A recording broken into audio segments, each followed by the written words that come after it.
ऊंचे ब्याज, बढ़ती लोन मांग यानी डिमांड और पैसों की किल्लत, इन्हीं दबावों के बीच जो है देश की एनबीएफसी कंपनियां जो है अब आम जनता की बचत यानी डिपॉजिट्स पर नजर टिकाए बैठी। बैंकों को जो है निर्भरता कम करने के लिए एनबीएफसी चाहती हैं कि आरबीआई उन्हें जो है रिटेल डिपॉजिट जुटाने की इजाज़त दे दी। लेकिन सवाल सिर्फ कमाई का नहीं है, बल्कि करोड़ों लोगों की जमा पूंजी की सुरक्षा का है। यही वजह है कि आरबीआई इस मांग को लेकर जो है बेहद सतर्क है। प्रवीण सर, आरबीआई के लिए फैसला लेना मुझे लगता है कि आसान नहीं होगा, बावजूद कि एक सप्ताह के भीतर 5 बार से अधिक जो है आरबीआई और एनबीएफसी के जो शीर्ष अधिकारी उनके साथ बैठक हो चुकी है।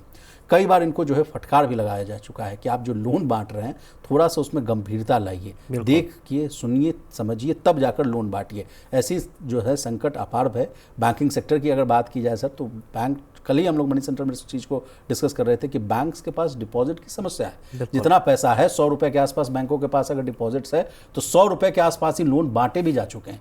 ऐसी स्थिति में ये चेतावनी आना एनबीएफसी के लिए, कैसे देख रहे हैं इस खबर को? नहीं, बिल्कुल एनबीएफसी चाहते हैं कि कुछ जो दूसरी सेलेक्ट एनबीएफसीज हैं उनको असल में रिटेल जो डिपॉजिट है, आम लोगों का पैसा डिपॉजिट करने की या डिपॉजिट लेने की इजाज़त है, बाकियों को नहीं है। तो कुछ जो बड़े एनबीएफसीज हैं उन्होंने आरबीआई से और संजय मल्होत्रा से मुलाकात की और उससे इस चीज़ की मांग की कि साहब हमको भी इजाज़त दी जाए कि हम आम लोगों का पैसा ले सकें। लेकिन आरबीआई का रुख इस मामले में बड़ा सतर्क है और बहुत सख्त है। आरबीआई किसी भी इस तरह की इकाई को पैसा जुटाने की, आम लोगों का पैसा लेने की इजाज़त नहीं देता और इसीलिए आरबीआई इस पूरे मैटर पर बहुत सतर्कता के साथ विचार कर रहा है कि इनको क्या इजाज़त दी जा सकती है या नहीं। बैंकों की तर्ज पे या कुछ और जो एनबीएफसीज हैं उनकी तर्ज पर ये जो बड़े एनबीएफसीज हैं कुछ, वो ये मांग कर रहे हैं कि उनको लोगों का पैसा अगर हासिल होगा तो जाहिर तौर पर आपको कर्ज बांटने में आसानी होगी। जी, एक सवाल मेरा सर, एनबीएफसी तो कह रही है कि उन्हें जो है रिटेल डिपॉजिट जुटाने दिया जाए, इससे जो कहा जा रहा है कि उन्हें सस्ता और स्थिर जो है पैसा मिलेगा।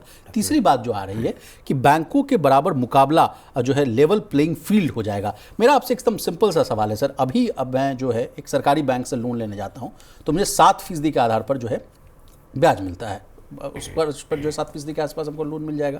और एनबीएफसी से लेने जा रहा हूँ तो 9.20 के आसपास मुझे लोन मिल रहा है।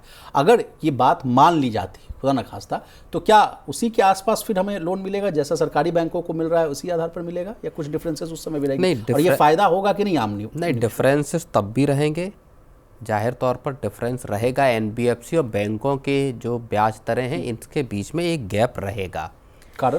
कारण ये रहेगा कि इनकी फंडिंग की कॉस्ट तब भी ज़्यादा होगी। एनबीएफसीज का जो असेट या जो पूरा का पूरा जो कैपिटल जो है बेस, वो बैंकों के मुकाबले तब भी उतना बड़ा नहीं होगा। लेकिन सर एक तरफ तो ये भी दिया जाता है कि एनबीएफसी भी जो पैसा लेंड करती है वो पैसा कहीं ना कहीं बैंक से ही लिया हुआ होता है। तो इसीलिए तो बैंकों से जब आप उधार ले रहे हैं, बैंक खुद उधार ले रहे हैं, तो वो जाहिर तौर पर बैंकों को भी ब्याज देना पड़ रहा है उस पैसे पे।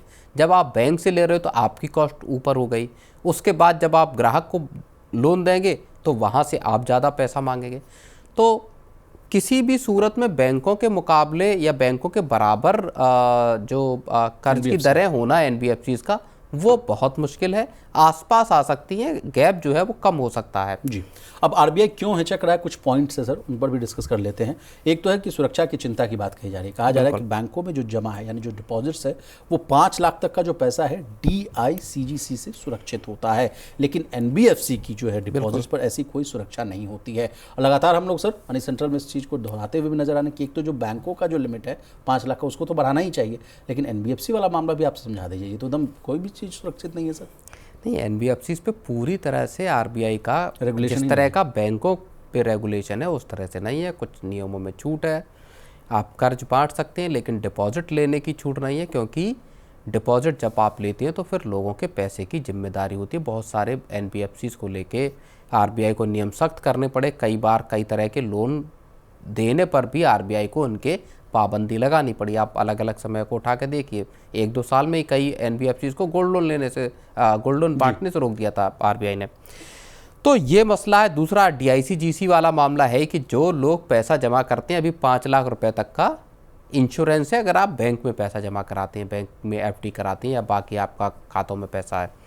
क्या एनबीएफसीज में ऐसा होगा? क्या इनको डीआईसीजीसी के दायरे में लाया जाए पहले, तो तकरीबन अगर आप ये सब व्यवस्थाएं कर देंगे तो एनबीएफसी तकरीबन बैंकों जैसा काम करने लगेंगे। तो फिर क्या बैंकों का लाइसेंस एनबीएफसी को दिया जा सकता है?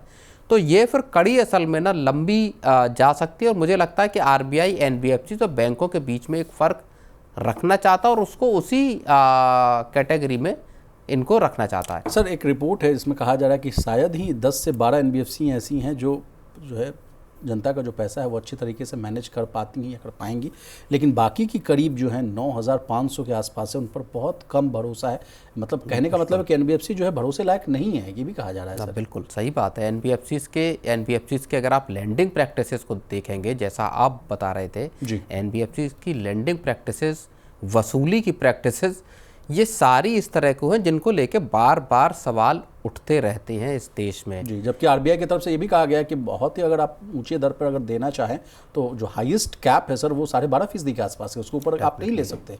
लेकिन बहुत सारी चीज़ें जैसे एमएफआईज को लेके एक कंसर्न बड़ा रहा कि वसूली के तरीके, दूसरा इतनी ऊंची ब्याज दरें कि जिसको चुकाना मुश्किल हो, वैसे ही कुछ कुछ कंसर्न एनबीएफसी के भी साथ दिखाई देते हैं। चलिए जाते जाते कितने जो एनबीएफसी हैं उनको जो है एनबीएफसी जो है कुछ जो है जनता से पैसा लेने की अनुमति मिली हुई, उसकी भी लिस्ट मैं आपको बता देता हूं। बजाज फाइनेंस है इस लिस्ट में, श्रीराम फाइनेंस है और महिंद्रा फाइनेंस है। इन्हीं लोगों को जो है जनता से पैसा जमा करने की इजाज़त है।